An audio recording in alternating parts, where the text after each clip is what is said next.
Assalamualaikum warahmatullahi wabarakatuh. Alhamdulillah,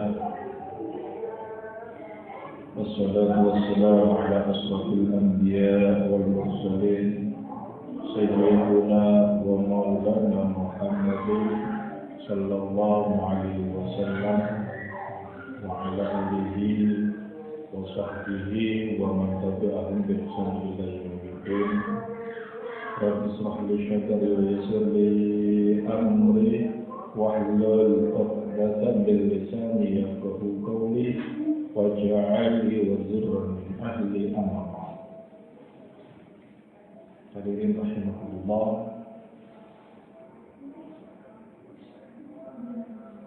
Sekarang kita masuk tentang prinsip-prinsip di dalam religion.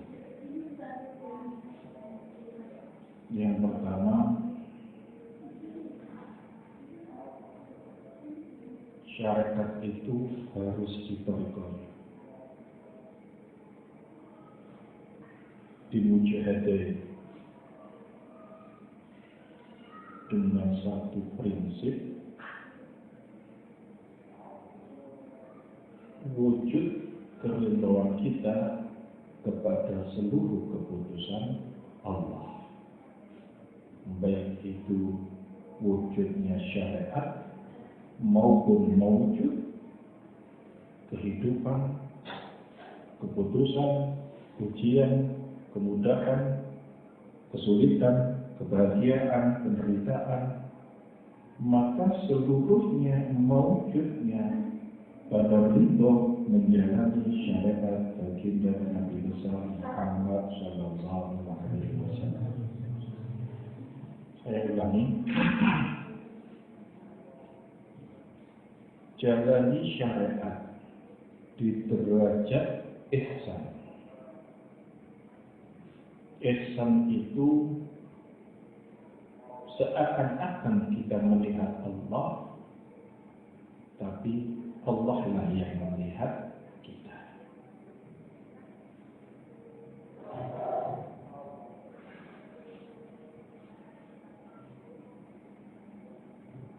Jadi mengamalkan syariat itu di maqam muhsin.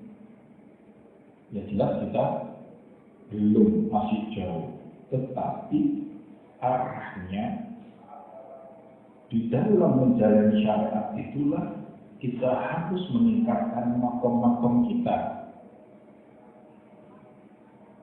baik itu di fardu maupun sunnah muakkad. Menjalani syariat di derajat muhsin sebagai wujud keridhaan kita kepada Allah Subhanahu wa ta'ala. Ini sudah sempurna. Kalau kita syariatnya tidak pernah serius, sembahyang tidak pernah di awal waktu, tidak pernah ke masjid, tidak pernah sholat sunnah rawatib, duha, tahajud, lalu kita mengerjakan hal-hal yang lain-lain, mengerjakan sesuatu yang lain-lain, maka dipertanyakan keikhlasannya. Ingat gini, tadi jelaskan gini. Kalau kamu mengerjakan fardu, itu kesukaanku.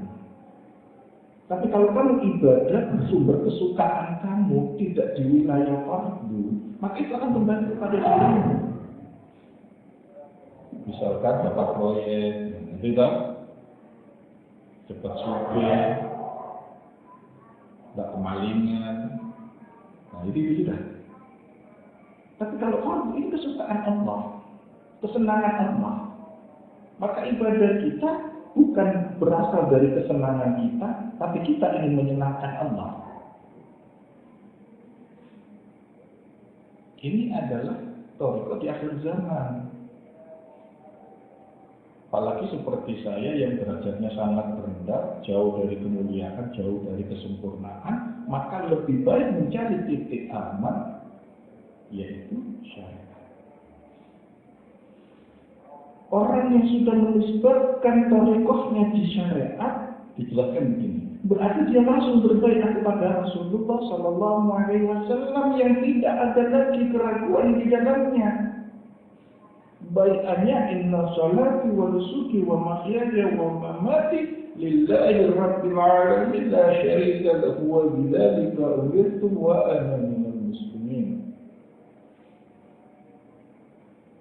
Ini.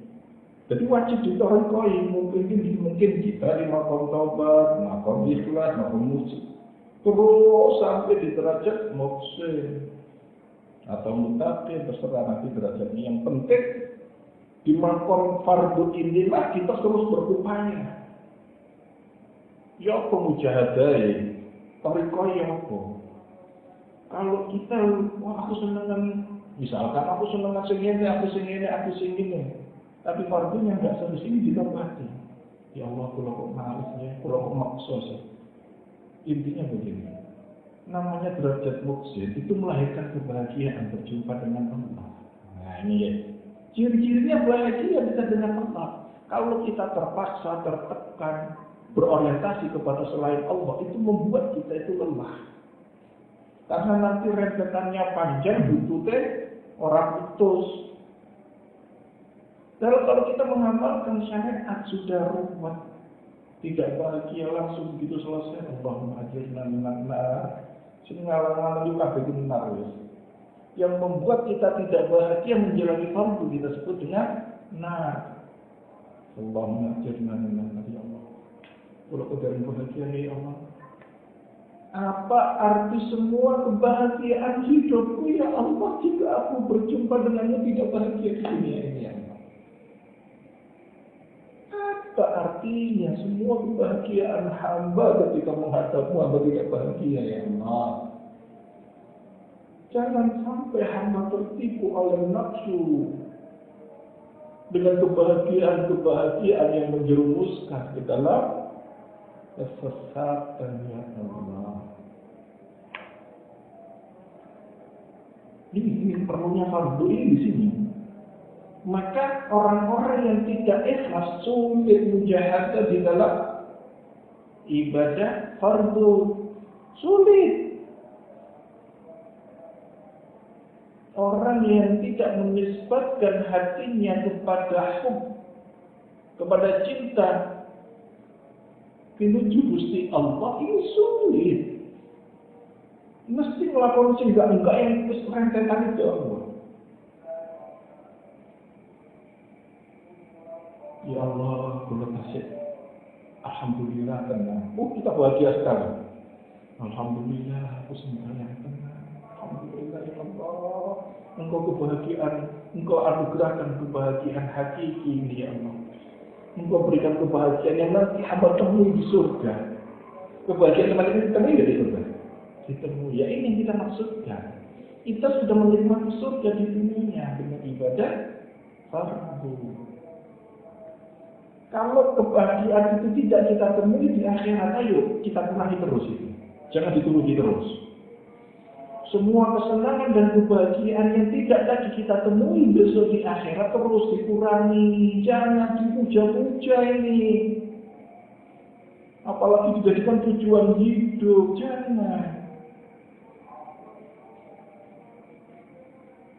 Ibadah fardu di derajat muhsin, amalian yang mau keridhaan kita kepada Allah. Banyak orang ibadah mencari ridhonya Allah.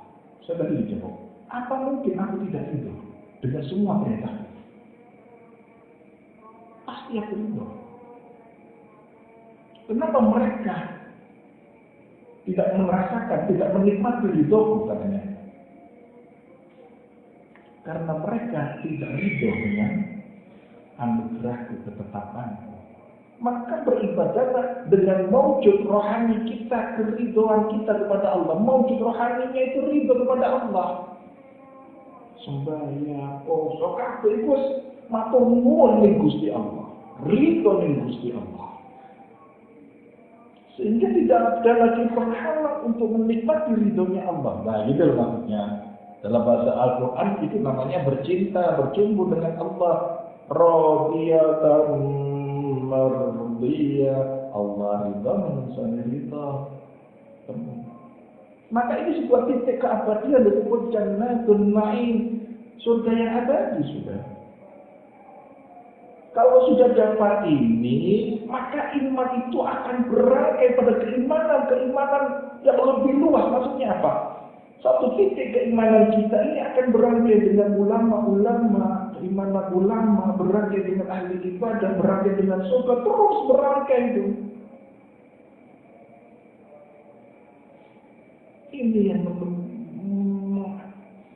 menghadirkan semakin tenggelam kita dalam cahaya mahabbatullah. Kita tenggelam dalam cahaya cintanya Allah sudah.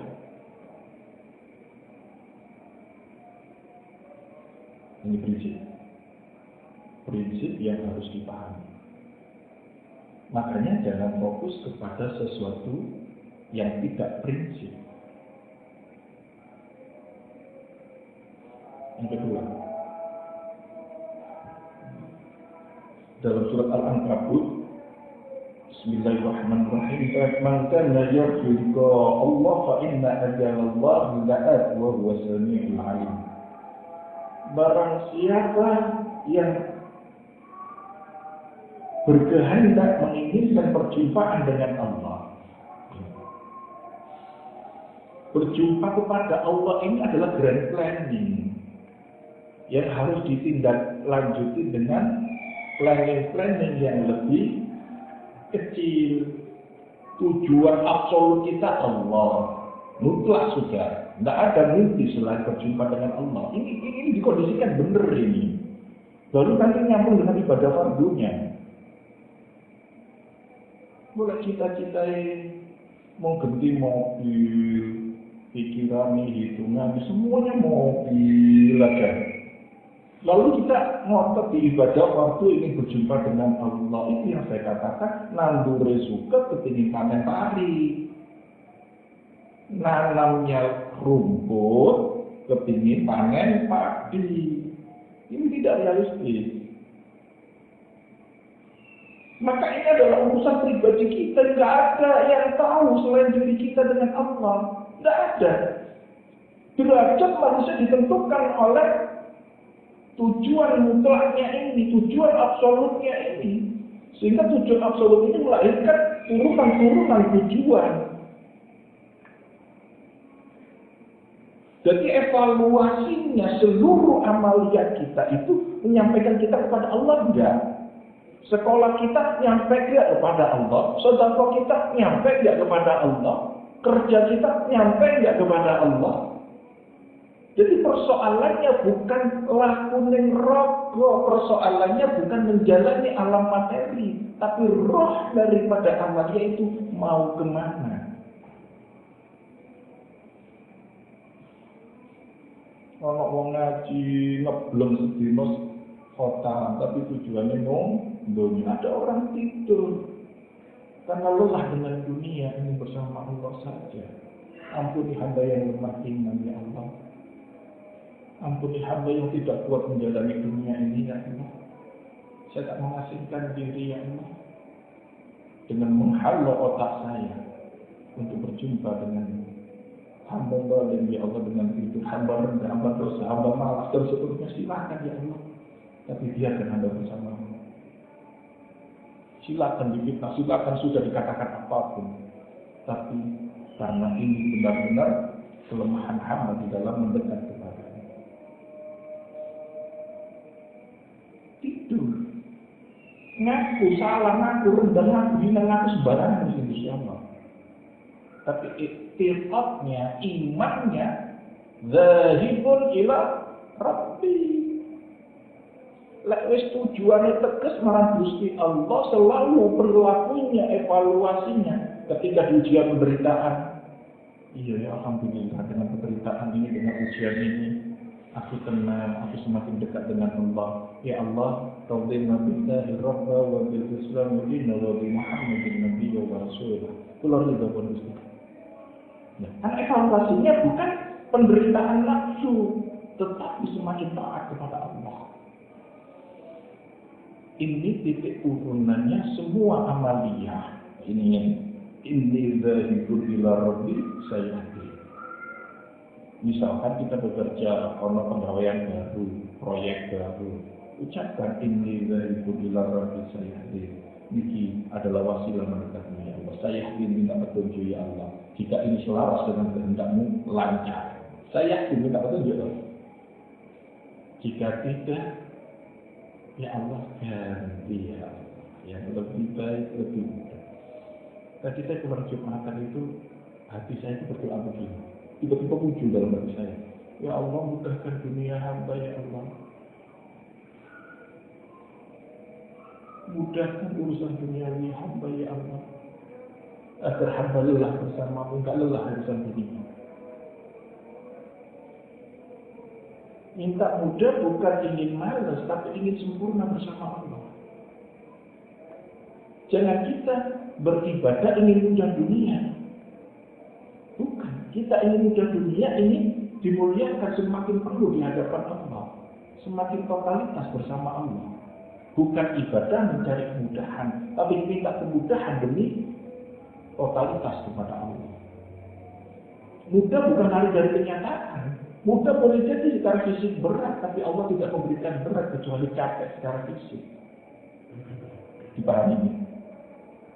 Makna mudah jangan ukuran nafsu. Makna mudah itu kita nggak dibebani dengan penderitaan duniawi. Sakit kita nggak menderita dengan sakit, miskin kita nggak menderita dengan miskin, ujian kita nggak menderita dengan ujian. Tidak memberatkan urusan dunia ini. Jangan salah tafsir ini.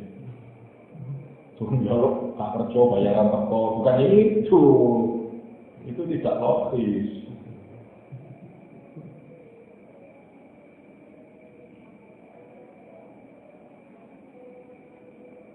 Jadi setiap tujuan hidup kita itu adalah berjumpa dengan Allah. Cuma itu cukup sudah, menjalani fardu sudah cukup. Maka ridholah dengan keadaan itu. Kenapa? Semua keadaan itu akan menyampaikan kepada Allah. Karena itu sumpahnya Allah. Pasti ketemu kamu. Mulai enak tau ya? Fa'in ajalallahu la'at. Maka sesungguhnya waktu Allah itu pasti datang. Allah bersumpah. Kalau sudah kita komitmennya di fardu dan sunnah mu'akkad atau ghairu mu'akkad, maka tujuan sudah lurus kepada Allah, ridho kehidupan ini. Karena seluruhnya akan menyampaikanmu kepada Allah. Karena itu wujud sumpahnya Allah kepada azammu, tekadmu kepada Allah. Nah kok nanti sudah ini semuanya, kok keluar rumah sholawatan ya, kok keluar rumah masjid ya, kodok lah. Muas disenangkan dengan sesuatu yang sunnah sudah. Kita dilimpahkan cahaya ibadah, sudah sangat gembira dengan ibadah. Makanya kita harus bertobat terus-menerus ketika menjalani ibadah tidak bahagia. Ini maksudnya. Bahagia adalah duitnya ada dono ujungnya nih. Ya Allah, ini kota dulu dikit. Kalau kita diberi kenikmatan dunia, ya Allah ini pemberianmu, bukan balasan ibadah. Saya tidak mau dibalas dunia. Dengan cara kerja yang keren. Oh itu orang ibadah, mikir itu. Jadi orang nggak paham iman, nggak paham surga, nggak paham Gusti Allah. Enak begini nanti. Lancar aja gini. Ini Gusti, ini semua kemudahan dan nikmatan dan banyak ini adalah kemurahan-Mu. I love you ya Allah. Ibadahku hanya berbalas cinta dengan Allah. Jangan sampai ditafsiri oleh sholawat rezekiku lancar ojo. Itu fakir miskin. Itu amaliyane fakir miskin. Kita itu tidak pernah miskin karena bersama Allah. Ya Al-Ghani yang maha kaya.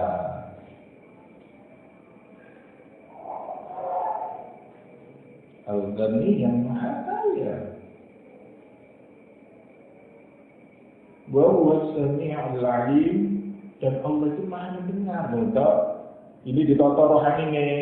Ngaji ini kepahamannya panjenengan ini napa hati ini jenengan semua mendengarkan, tapi di Allah ditata rohaninya sami'na wa ata'na, ngurmati lan taat. Bantah itu nek ditafsir liya itu bantah jenenge. Samil. Yes, bantah itu. Ini kemarin saya ngobrol sama orang angel mesti gitu. Bantah terus. Berarti dia tidak ngaji kepada ilmunya Allah, tapi dia ngaji nang nafsunya, dia ngaji nang prasangka. Angel dia bolak-balik jawabannya angel lagi. Kok gak percaya Gusti Allah gampang nih, beliau itu kebiasa. Lek kue sedikit makan, sedikit tidur, sedikit, artinya soal. Apa kita bahagia? Enggak loh. Gusti Allah itu kita ingin bahagia. Bukan malas. Masa sih Allah suruh kita sengsara? Yang datangkan rezeki kan aku. Ya maka nikmati. Rasa syukurmu itu taat kepadaku. Daripada kamu menderita hanya ingin dunia, hanya ingin sesuatu yang kamu bentuk-bentuk sendiri, jalan penderitaan kesengsaraan itu. Toriko yang kamu buat-buat sendiri. Rasulullah melarang sahabatnya yang berpuasa terus-menerus, yang terjaga terus-menerus. Aku juga tidur, aku juga berbuka. Artinya Allah itu memberikan kemudahan. Makanya prinsipnya itu bahagia. Maka jangan nggak boleh keluarga Al-Jil itu menderita. Taat kepada Allah itu menderita jangan. Itu memalukan itu. Masa mendekat Allah menderita sih? Lu aku rasa pakai kosong. Lu asal kamu bahagia tak apa. Tapi kalau kamu sengsara ya jangan. Tobat itu kesengsaraan kamu. Jangan puasa sunnah maksudnya ya Ramadan. Tapi kamu tobat ini kenapa saya tidak bahagia dengan ketaatan ini ya Allah? Istighfar, nangis pada Allah.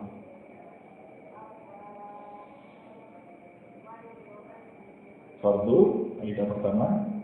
Kaidah kedua adalah ingin berjumpa Allah. Melebihi apapun. Ini bermujahadah terus-menerus. Jangan sampai diselewengkan ini. Ya, jangan sampai diselewengkan. Dan ketika nyeleweng, jangan sakit hati diingatkan. Gitu ya. Nek wis nyeleweng. Ini namanya junub. Junub rohani itu nyeleweng. Tujuan hidupnya bukan Allah. Ini junub. Orang junub itu masuk masjid aja nggak boleh, apalagi mendekati Quran, apalagi ibadah nggak boleh belas. Lah junubnya rohani ketika tidak berasal lagi kepada Allah. Ibadah tapi hasratnya lang dunia ini junub juga. Ini abot. Tapi duduk pilihan, maksudnya gitu loh. Dulu nggak lebih betul kan yang kita hidup untuk ibadah, kok kita boleh pilih-pilihan meneh. Ini bukan pilihan. Terus dimujahadah. Jadi nanti Allah yang jalannya sendiri sudah. Bagaimana punya jalan sendiri-sendiri, tidak harus seperti saya. Dan saya berkali akan sampai tidak boleh seperti saya. Jangan tidak boleh mengikuti saya. Yang diikuti itu Rasulullah SAW. Kenapa? Saya ini awam. Saya ini gampang bertiru. Duduk makomnya sebagai orang yang ditiru. Jauh dari sempurna. Karena yang sempurna cuma Kanjeng Nabi. Maka setiap amal ini dari ila Rabbi saya yakin. Hasrat hal ikhwal dalam rohani panjenengan kedaten dan maujud. Warna rohani ini panjenengan Allah dawuhnya wa huwa samiul alim, aku krungu lan aku ketok. Iki ketok tak Gusti Allah.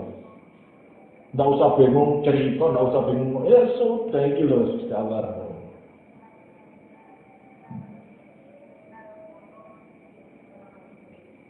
Nomor 3. Astagfirullah li ummati Sayyidina Muhammad. Istighfar ini maujudnya ada 3 ngeladeni, ngerteni, ngopeni.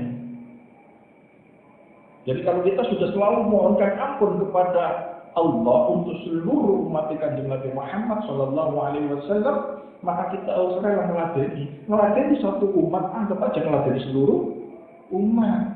Itu kan nisbat rohani, itu kan benar sudah. Ada kaidahnya di Al-Quran, ada hadisnya. Nggak enak dah. Mereseni satu masjid, minta pahala membersihkan seluruh masjid, bahkan kita bersihkan Baitullah, Masjidil Haram, Masjidil Aqsa, Masjid Nabawi, kan itu tahu. Ngeladeni, ngerteni itu hendaknya setiap masjid disolati taubat li umatin Sayyidina Muhammad. Kenapa? Karena masjid yang digunakan untuk bertobat maka akan diturunkan rahmatnya.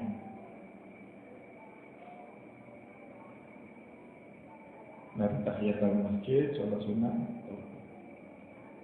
Tadi saya pilih Allah dibimbing dan itu terawih itu, setelah terawih itu mintalah kepada Allah sebelum ajalmu tiba, sholatlah 2 rakaat, sholli sunnatan taubatan nasuha li ummatin Sayyidina Muhammad.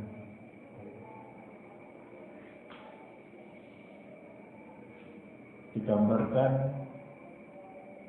sudah waktunya sakaratul maut, sudah terasa, sholat 2 rakaat di sini, lalu orang tua lalu berdatang menunggu anaknya di sini.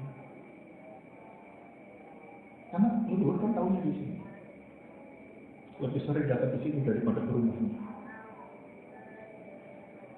Yang jemput kekasih Allah, malaikat Allah sudah menunggu.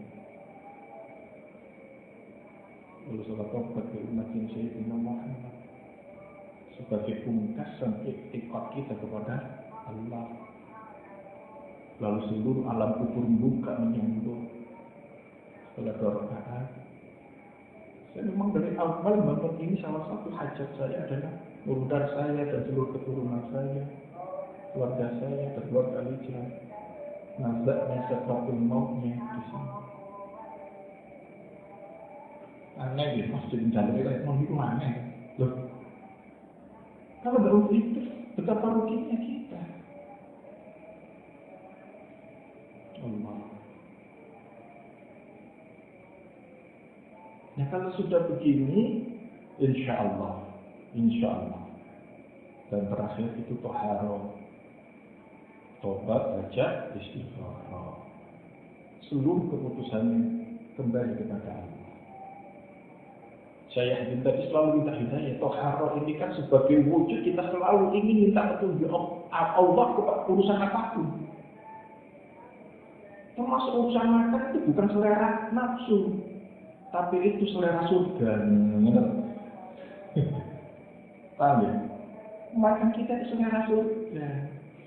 Rasulullah itu hilang. Ini dar rohani yang menikmatinya.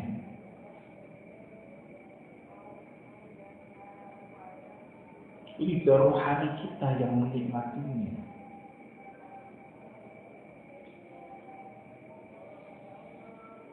Allah. Jadi ini dasar yang sangat penting. Al-hijrah itu satu nafas, satu hati untuk kembali kepada Allah. Satu nafas, satu hati untuk kembali kepada Allah. Satu nafas, satu hati untuk kembali kepada Allah. Barakallahu li wa lakum fil Qur'anil azim wa nafa'ani wa iyyakum bima fihi min al-ayati wa dhikril hakim. Aqulu qawli hadza wa astaghfiru innahu ghafurur rahim. Subhanakallahumma wa bihamdika asyhadu an la ilaha illa anta astaghfiruka wa atubu ilaik. Assalamu alaikum warahmatullahi